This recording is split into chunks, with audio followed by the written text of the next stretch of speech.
Shalom Bapak Ibu yang terkasih di dalam Kristus.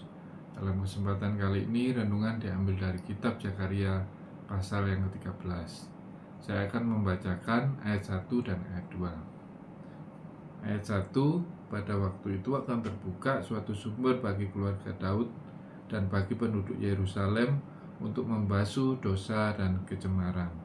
Jadi hal ini merupakan suatu kabar gembira bagi bangsa Israel tentang nubuatan janji Allah untuk memulihkan bangsa Israel setelah masa pembuangan dari Babel. Ayat yang kedua, maka pada waktu itu demikianlah firman Tuhan semesta alam, aku akan melenyapkan nama-nama berhala dari negeri itu, sehingga orang tidak menyebutnya lagi, juga para nabi dan roh najis akan kusingkirkan dari negeri itu. Jadi Bapak Ibu, kita tahu bahwa Allah kita adalah Allah yang penyemburu. Bagaimana Allah akan menyingkirkan segala nama-nama berhala pada masa pemulihan bangsa Israel. Kita tahu apabila kita mengingat kembali bagaimana 10 perintah Allah, yaitu perintah pertama, janganlah menyembah Allah lain selain daripada Tuhan Allahmu. Bagaimana bangsa Israel kemudian berpaling dari Allah dan menyembah ilah-ilah lain, sehingga bangsa Israel harus merasakan hangat murka Allah, sehingga mereka terbuang ke Babel. Jadi Bapak Ibu, kita tahu dari dua ayat tersebut bagaimana bahayanya berhala-berhala dalam kehidupan manusia. Hal itu dapat mengundang hangat murka Allah terhadap kita.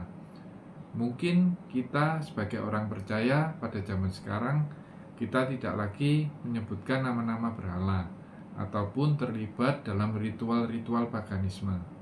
Tetapi berhala juga bisa bertransformasi. Sering mungkin kita tidak sadari kita sedang memberhalakan sesuatu. Beberapa berhala di dalam kehidupan modern tentunya bisa kita sebut mungkin berbentuk harta, berbentuk pekerjaan ataupun jabatan ataupun orang ataupun hobi atau kesukaan dalam kehidupan kita.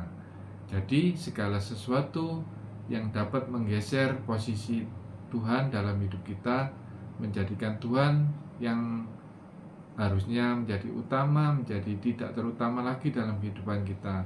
Hal itu pun bisa kita sebut sebagai berhala. Jadi Bapak Ibu, tentunya dengan ketidaksadaran kita bisa memberhalakan sesuatu.